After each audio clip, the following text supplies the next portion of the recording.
പിന്നെ നമ്മൾ നാമജപം ചെയ്യണം. അത് എല്ലാ മതത്തിലും പറഞ്ഞിട്ടുള്ളതായതുകൊണ്ട് എല്ലാവരും ചെയ്യേണ്ടതാണ്.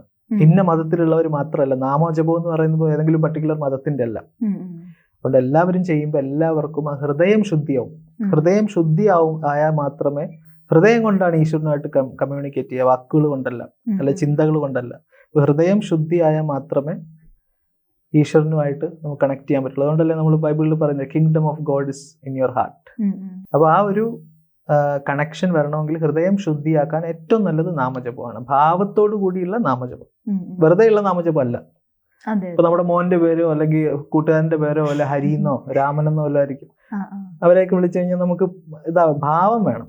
ഭാവത്തോടു കൂടി, അതായത് ഒരു സൂപ്പർ കോൺഷ്യസ്നെസ്സിനോട് നമ്മൾ സംസാരിക്കുന്നു എന്നുള്ളൊരു ഭാവത്തോടു കൂടി നമ്മൾ ചെയ്യുമ്പോഴാണ് അത് റെഡിയാവുക. സമ്പൂർണ്ണ ജാതകം സാധാരണ ജാതകമല്ല, സമ്പൂർണ്ണ ജാതകം. 75 പേജുകൾ അടങ്ങുന്ന സമ്പൂർണ്ണ ജാതകം 250 രൂപയ്ക്ക് ഇനി നിങ്ങളുടെ കൈകളിലേക്ക്. അതിനായി നിങ്ങൾ ചെയ്യേണ്ടത് ഇത്രമാത്രം: താഴെ കാണുന്ന നമ്പറിൽ ബന്ധപ്പെടുക.